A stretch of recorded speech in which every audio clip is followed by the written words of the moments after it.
In a world cluttered with information, where truth is power, Lawin Weekly News stands apart. We delve deeper, uncover facts, and bring stories to light. From political showdowns and economic triumphs to the pulse of the street and the heart of the community. We capture the moments that define us, stories that challenge, inspire, and transform. Tune in live Sundays 8 a.m. Central Standard Time and Sundays 6 p.m. Central Standard Time.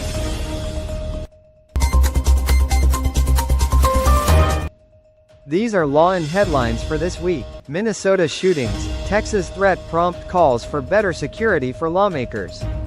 Texas again lowers restrictions on certain firearms, passes on regulations. Abbott signs property tax cut measures into law. Meta tried to lure OpenAI staff with $100 million bonuses, says CEO Sam Altman. DOJ probes claims of cockfighters buried in Tall Lake. Houston's Philippine consulate celebrates 127 years of Philippine independence. Comeback King. Donaire wins WBA interim title. Ariana Grande's grandmother Marjorie dies peacefully at 99.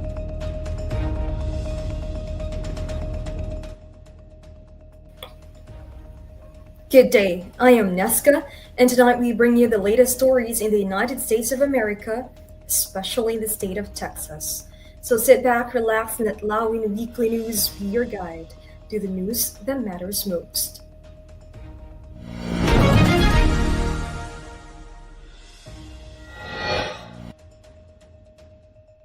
The city of Houston is set to receive $314 million in federal disaster recovery funds from the U.S. Department of Housing and Urban Development. The funds are aimed at supporting recovery from the May derecho and hurricane burial. Mayor John Whitmer outlined the proposed spending plan during a recent city council meeting. Of the total, $50 million would go toward housing recovery, a top concern identified during public meetings. Another $150 million is allocated for public utilities, such as community centers and emergency shelters, while the remainder would support infrastructure repairs like water and sewage systems. The funding is not yet available, and the city's draft action plan must be approved by City Council and HUD. If approved, disbursements are expected to begin by spring 2026. The funds will be reimbursed to the city only after meeting federal spending guidelines. In the meantime, Houston plans to launch 2 new disaster assistance programs within 30 days to support residents still recovering from previous storms, including Hurricane Harvey.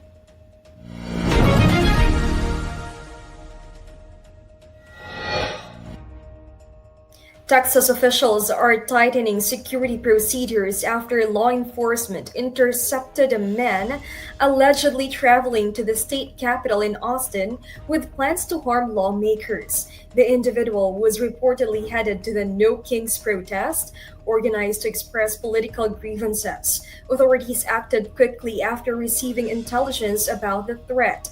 The suspect was apprehended before reaching the protest site.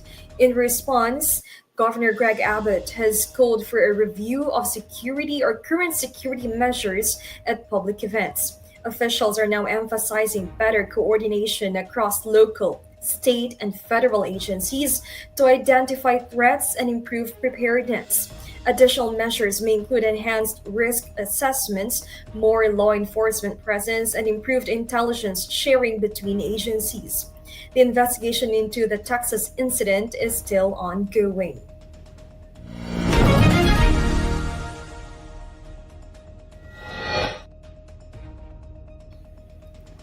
Texas lawmakers recently approved a series of bills loosening firearm regulations, notably legalizing short-barrel firearms without federal registration and considering measures that could allow teenagers to carry handguns in schools. These moves come amid warnings from a new study that links from permissive gun laws with increased firearms deaths among children. As the bills reach Governor Abbott, the public health community continues to express concern that such changes may lead to greater risks for youth. The outcome is expected to contribute to a heated statewide debate on balancing gun rights with public safety.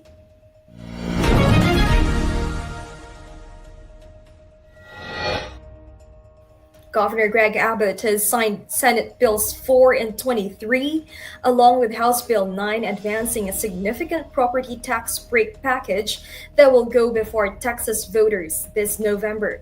The measures include an increase of the homestead exemption for school property taxes from $100,000 to $140,000 for homeowners and from $10,000 to $60,000 for seniors and individuals with disabilities. Small businesses would also see their personal property exemption rise to $125,000, and supporters say these changes could save homeowners hundreds of dollars each year, including up to nearly $1,000 for seniors. The state would never or would cover any resulting revenue shortfall for schools, though some remain concerned about how local governments will manage their budgets. If approved by voters, this savings would take effect next year, marking one of the largest property tax relief efforts in state history. In a world filled with fleeting moments, there's beauty waiting to be captured. My name is Christian, and I specialize in immortalizing your most precious memories, from elegant weddings to vibrant events and timeless portraits. I'm here to make every moment unforgettable. Let me tell your story through the lens. Contact me today and let's create magic together.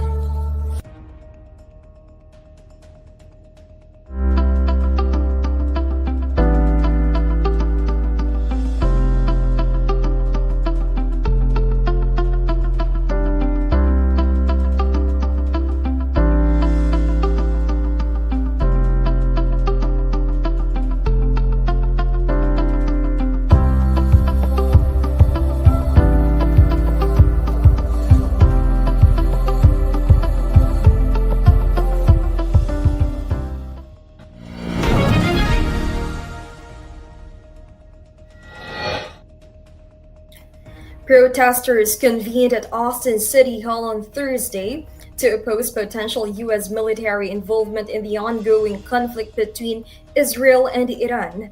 The demonstration followed discussions by President Trump regarding increased U.S. intervention. Participants, including students, activists, and local residents, carried signs and chanted slogans in support of diplomatic solutions and against military action. Organizers emphasized the need for sustained advocacy and announced plans for additional events. City officials confirmed the protest concluded peacefully with no incidents or arrests. Similar gatherings have occurred in other cities, reflecting the broader public concern. Officials have made no decisions in U.S. involvement, and federal agencies continue to evaluate their approach.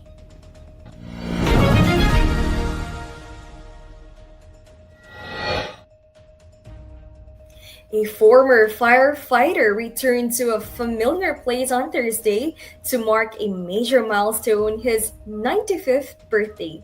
Bob Johnson, the oldest living retiree of the Grand Prairie Fire Department, celebrated at Firehouse Gastro Park, a restaurant that now occupies the city's former fire station number 1. The station, active from 1949 to 2014, served as Johnson's primary post during his 31-year firefighting career. Johnson joined the department in 1955 and rose through the ranks to become a captain and later fire marshal. He spent around 25 years working out of the very situation or station where the celebration was held. He arrived in an antique fire truck, wearing his original captain's cap, and was welcomed by family, friends, and former colleagues.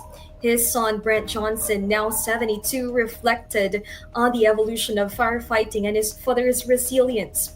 This celebration included heartfelt tributes from fellow retirees, many of whom had served alongside Johnson. Family members say he remains active, still mowing his own lawn and keeping up with a regular routine. The gathering was both a birthday celebration and a tribute to a lifetime of public service. Johnson's family shared that he hopes to return to the same place for his 100th birthday.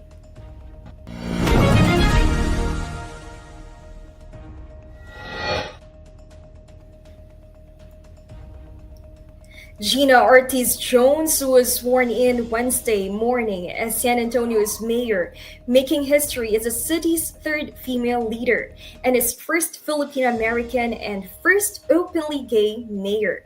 The ceremony also introduced a refreshed city council, including 24-year-old progressive organizer Rick Galvin, supported by the Democratic Socialists of America. Jones claimed victory in the June 7 runoff with about 54% of the vote under a new nonpartisan four-year term system. A former Undersecretary of the Air Force and two-time congressional candidate, she brings extensive public service experience to City Hall. Her administration inherits significant challenges: a projected $180 million budget shortfall, potential military job cuts from an army reorganization, and an ongoing investigation into flash flooding that claimed 13 lives. In her inaugural remarks, Jones emphasized transparency, accountability, public safety, and poverty alleviation. She attended a vigil for flood victims and pledged that the probe's findings would be made public.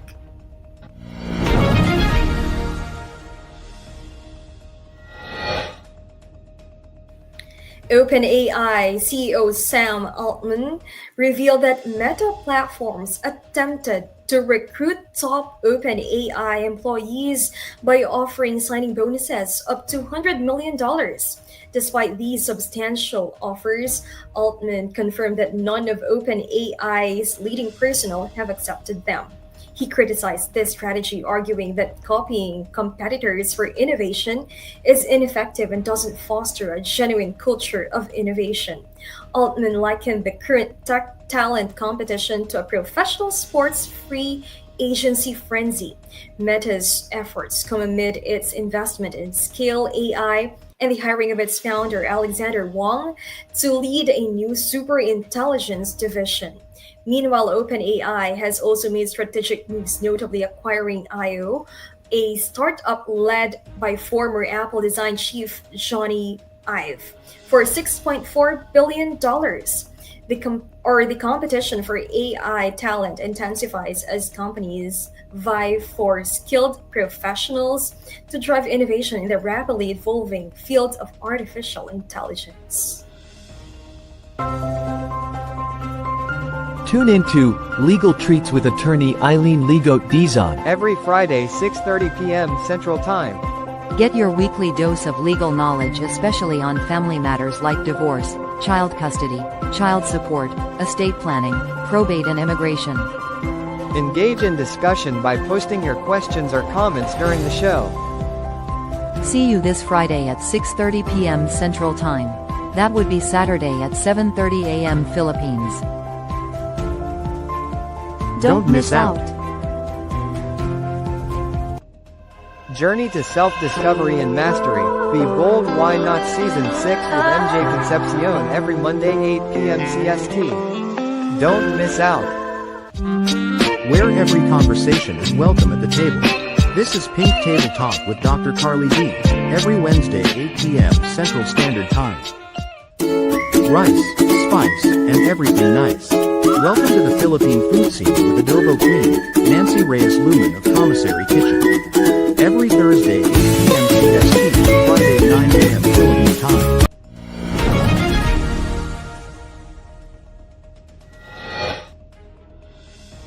The Department of Homeland Security has reversed a temporary pause on worksite immigration enforcement by U.S. Immigration and Customs Enforcement, or ICE. The pause had followed concerns from sectors such as agriculture, hospitality, and food services regarding workforce disruptions. ICE will again conduct raids at workplaces focusing on individuals without legal status and those with criminal convictions. Assistant Secretary Tricia McClellan reaffirmed the enforcement is ongoing and ICE is expected to maintain a daily arrest goal of up to 3,000. Industry groups report that recent enforcement actions have disrupted businesses and contributed to labor shortages, particularly in agriculture and hospitality sectors.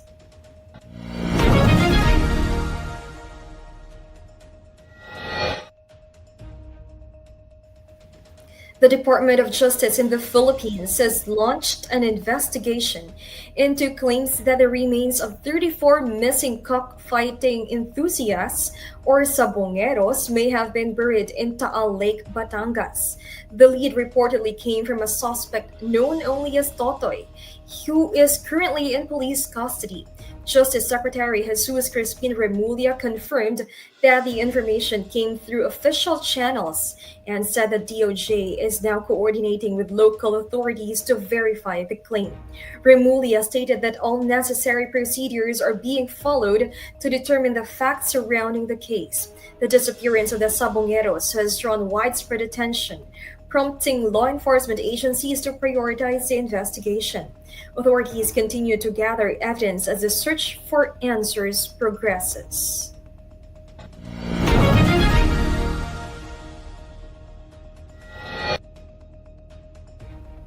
New Zealand has approved the limited medicinal use of psilocybin, allowing it to be prescribed in specific cases of treatment-resistant depression.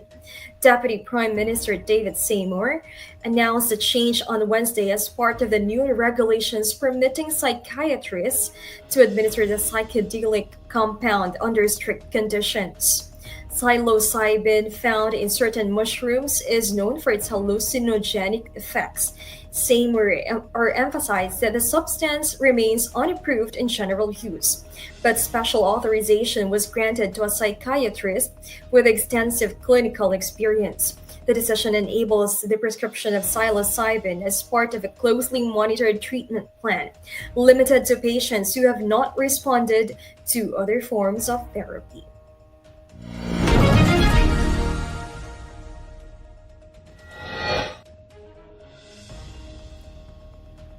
The Philippine Consulate General in Houston marked the 127th anniversary of Philippine independence with a dinner reception co-hosted with Philippine Kalayaan Houston or PKH, led by Dr. Clemente Logroño Jr., held at the historic Julia Addison building downtown.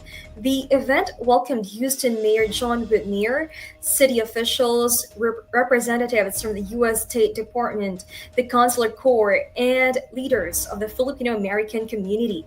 The program emphasized themes of freedom, cultural pride, and international cooperation. Cultural performances featured singer Jaya Ramsey, the Carilagan Philippine Cultural Group from San Antonio, and a vocal ensemble led by Vicente Evangelista. The celebration concluded with Houston City Hall lit in the colors of the Philippine flag, symbolizing the strong ties between the Philippines and the United States. The event was a joint effort by the Consulate, PKH, community volunteers, and sponsors in honor of Philippine history and heritage.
The San Antonio Spurs are reportedly maintaining interest in acquiring Phoenix Suns forward Kevin Durant, though the organization has taken a cautious approach in ongoing trade discussions.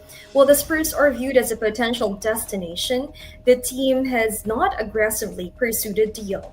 Reports indicate that trade conversations have involved combinations of players and future draft picks, but no firm agreement has been reached. Spurs management is weighing the long term impact of any trade on the team's rebuilding strategy and future roster development. Meanwhile, Spurs rookie forward Victor Wembanyama has made headlines for a different reason. He is currently participating in a 10-day retreat at the Shaolin Temple in Zhengzhou, China. The training includes martial arts exercises, meditation, and immersion in the monastic lifestyle. Wembanyama, who recently completed his rookie NBA season, has been focusing on improving his physical conditioning and overall game during the off-season. The Shaolin training is part of a broader effort to enhance his strength, discipline, and versatility ahead of the upcoming season.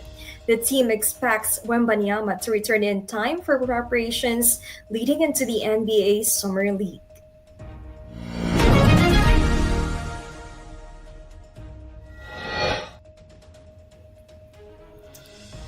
Filipino boxing icon Nonito Donaire claimed the vacant WBA interim bantamweight title on Sunday after securing a victory over Andres Campos at Casino Buenos Aires in Argentina.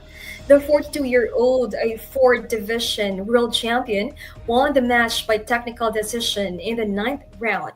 The bout was halted after Donaire sustained a cut near his right eye, which prompted officials to stop the fight and go to the scorecards. Judges awarded the decision in Donaire's favor, sealing his return to the ring with a championship win.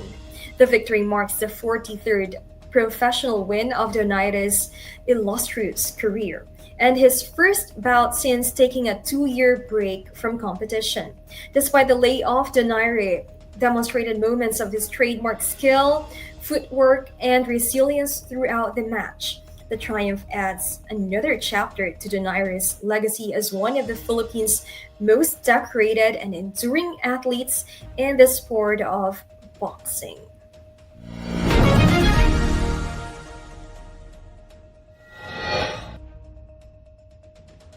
Ariana Grande is mourning the loss of her beloved grandmother, Marjorie Nona Grande, who passed away just 4 months before her 100th birthday. The family confirmed her passing on June 18th. Marjorie died peacefully at home, surrounded by close family members during her final weeks. She had been a cherished figure in Ariana's life and frequently appeared in interviews and public moments shared by the singer. In a statement, the family described their heartbreak over losing their matriarch and expressed deep gratitude for the time they shared with her. Marjorie's warmth and presence were central to many of Ariana's milestones, both personal and professional.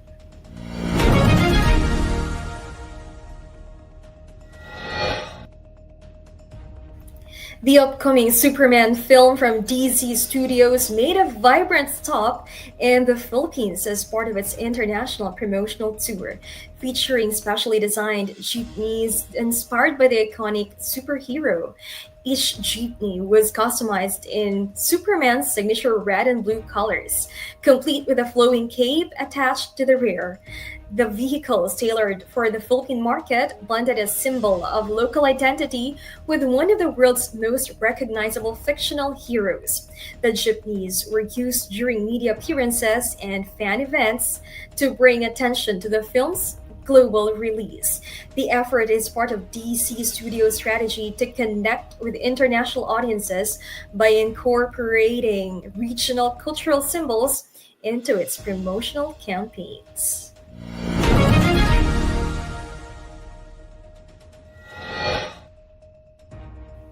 As we brace ourselves for the upcoming weather changes, let's dive into what you can expect day by day. Whether you are planning outdoor activities or just preparing for the week, we've got you covered with the most accurate forecast. Stay tuned with us as we take a closer look at the weather patterns that will impact our region.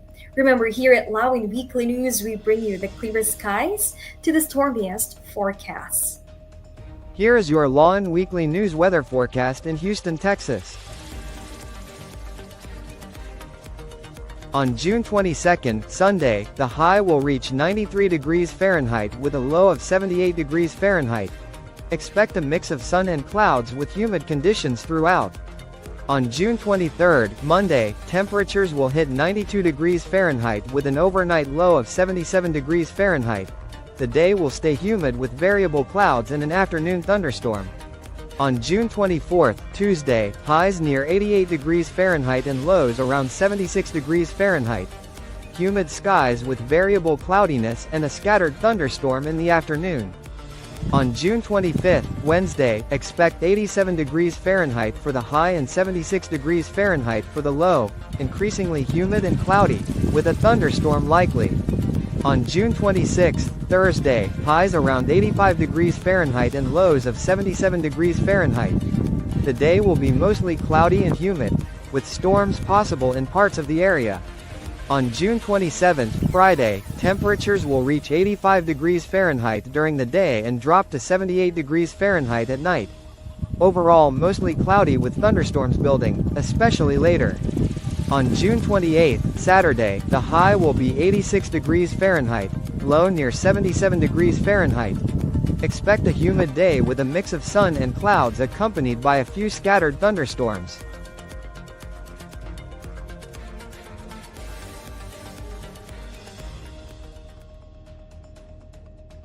So those were the latest stories in Texas this week. I am Nesca Santina from Lawin Media Network. Have a great day. Lawin Weekly News. Tune in live Sundays 8 a.m. Central Standard Time and Sundays 6 p.m. Central Standard Time. Lawin Weekly News.